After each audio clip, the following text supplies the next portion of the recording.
ඔන්න අදත් අරන් ආවා මට උන සත්‍ය කතාවක්. කතාව අහන්න කලින් අපේ channel එක subscribe කරන්න අමතක කරන්න එපා. මගේ නම හංසිකා. මට අවුරුදු 23යි. මම මහතත් නෑ කෙට්ටුත් නෑ ඒත් බෝලේ වගේ හිටියේ. මගේ තොල් දෙක රෝසම රෝස පාටයි. තන්හි දෙකක් රවුමට පිම්බිලා වගේ තිබුණේ. අපේ නැන්දලගේ ගෙදර තියෙන්නේ අපේ ගෙදරට අල්ලපු ගෙදර. නැන්දගේ පුතා අරුණ. එයා සාමාන්‍ය පෙළ කළේ මම උසස් පෙළ ඉවර වෙලා ස්ලීට් යන කාලේ. අපි පාඩම් වැඩ කළේ එකට. දවසක් පාඩම් කරද්දී එයාගේ කකුල මගේ කකුලේ ගෑවුණා. ඒත් ඒකා කිසි ගානක් නැතිව ඔහේ හිටියා. මටත් ඉතින් දන්නවනේ තිබ්බ විසේ ඒ දවස් වලත් මම නදී එක්කත් ෆන් ගත්තා. ඉතින් අරුණත් වැඩිය ගානක් නෑ වගේ හිටියා. එයා සරම ඇඳලා ඉන්නේ ගෙදරට. එදා හවස් වරුවේ අපේ අම්මා නිදි. මමයි අරුණයි පාඩම් කරනවා සාලේ. මමත් මුකුත් දැනෙන්නේ නෑ වගේ හිටියා.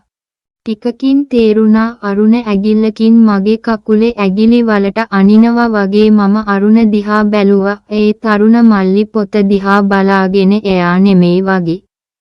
මම කකුලෙන් ඇන්න මල්ලිගේ කකුලට. මල්ලි hina වුණා. මමත් hina වෙලා නිකන් හිටියා. ටිකකින් ආපහු මල්ලි එහෙම කළා. මමත් අකමැති වගේ හිටියා. මල්ලි උනත් මොකද කියලා බයකුත් නෑනේ. ඉතින් මල්ලි එයාගේ කකුල ටික ටික මගේ කකුල දිගේ උඩට ගේනවා.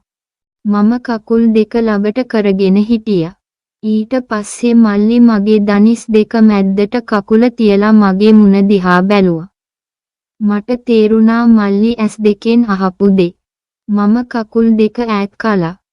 මල්ලි ඒ ගමන්ම කකුල මගේ කකුල් දෙක මැද්දෙන් අදාළ තැනටම ගෙනාවා. මල්ලි ඒ ළඟට කකුලේ මහපට ඇගිල්ලෙන් මැද දාරේ හිමිහිට ඇතිල්ලුවා උඩටයි පහළටයි. මට නම් ඉන්න බැරිව ගියා චූ යන්නත් වගේ. පස්සේ මල්ලි කකුල ගත්තා. අරන් කිව්වා දැන් අක්කාගේ වාරේ කියලා. මල්ලිගේ කකුල දිගේ මගේ කකුල ගෙනිච්චා. මමත් කකුල දැම්ම ඇතුළට. මල්ලි නම් නිකම්ම සරම විතරයි ඇඳලා හිටියේ. මං කිව්වා මල්ලි වගේ හිටියට කොහෙද දන්නේ නැ පොඩි කියලා. මල්ලි කිව්වා අක්ක දැකලා නෑ මල්ලිගේ වැඩ කියලා. මම කිව්වා ඉතින් දකින්න පෙන්නන්න එපයි කියලා. මල්ලි පුටුව පස්සට කරලා නැගිටලා මා ගාවට ඇවිත් හිටගත්තා. සරමෙන් එළියට නිරලා ඇවිත්. මම ඇහුවා ඕක පෙන්නන්නද ආවේ කියලා. මම බැලුවේ අපේ අම්මාවත් ඒද කියලා. අම්මා නම් නිදි හොදටම. මල්ලි මගේ උර හිසෙන් අත තිබ්බා. මම ඉදගෙනම මල්ලිගේ අතින් ඇල්ලුවා. අක්කා මේවා කියන්නේ නෑ නේද කාටවත් කියලා ඇහුවා. මම නෑ කිව්වා. මල්ලි සරම ඉස්සුවා. මම මල්ලි දිහා බැලුවා. ඒක රත් වෙලා මම කිව්වා දැන් බෑ පස්සේ වෙලාවක කියලා.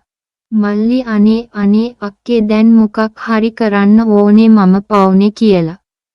එයා එහෙම කියලා බලන් හිටියා. පස්සේ මමත් කැමති වුණා. ඊට පස්සේ අපි ටිකක් විනෝද වුණා. මල්ලිගෙන් ඇහුවා ඇතිද කියලා. මල්ලි අනේ තව එක පාරක් කිව්වා. මටත් පව් කියලා හිතුණා. ඊට පස්සේ මම එයාගේ ඉල්ලීමට කැමති වෙලා තවත් ටිකක් විනෝද වුණා. ඊට පස්සේ මම බත්රූම් එකට ගියා. බත්රූම් එකට ගිහිල්ලා එළියට ඇවිල්ලා බලනකොට මල්ලියා ගෙදරත් ගිහින් නොකියම පොත් ටික තියලයි මිනිහා දුවලා තියෙන්නේ. එදා දවසේ එච්චරයි. ඊට පස්සේ දවසක මම ක්ලාස් ගිහින් වේල 5 ආවා. අපේ අම්මලා පොලේ ගිහින් නැන්දත් එක්ක. ගෙවල් දෙකේම ඉන්නේ මමයි මල්ලි විතරයි. මල්ලිගෙන් අපේ ගෙදර යතුර ඉල්ලගෙන මම කිව්වා මම නාන්න යනවා කියලා මම ගියා. අපේ බාත්රූම් එකේ යටින් හෙවණැල්ලක් එහාට මෙහාට වෙනවා වගේ මම දැක්කා. බාත්රූම් එකේ නාන්නේ ඉතින් ඇඳුම් නැතිවනේ. මම අම්මේ කිව්වා. සද්දයක් නැහැ. මල්ලි ඔයාද කියලා ඇහුවා. එතකොට ආවෝ අක්කේ කියලා මල්ලි කිව්වා. මම තෙත පිටින්ම ටවල් එක වටේ ඔතාගෙන දොර ඇරලා එළියට ආවා. "ඒ මල්ලි" කියලා ඇහුවා. මල්ලි එක පාරටම මාව බදාගත්තා. මමත් ඔය දේ වෙනකම් තමයි බලන් හිටියේ. මල්ලි පිස්සුවෙන් වගේ හැසිරුණා. මගේ බෙල්ල අත් පිට මම තව වතුර පිටින් මල්ලි මගේ ටවල් එකේ ගැටේ ලැහුවා. මම ඇහුවා මීට ඉස්සෙල්ලා දැකලා තියෙනවද ගෑනු ළමයෙක්ව මේ විදිහට කියලා. මල්ලි නෑ කිව්වා. මම කිව්වා ඔන්න එහෙනම් බලාගන්න කියලා මම ටවල් එක ගැලෙව්වා. මල්ලි ඇස් දෙක උඩ තියාගෙන මගේ දිහා බලනවා.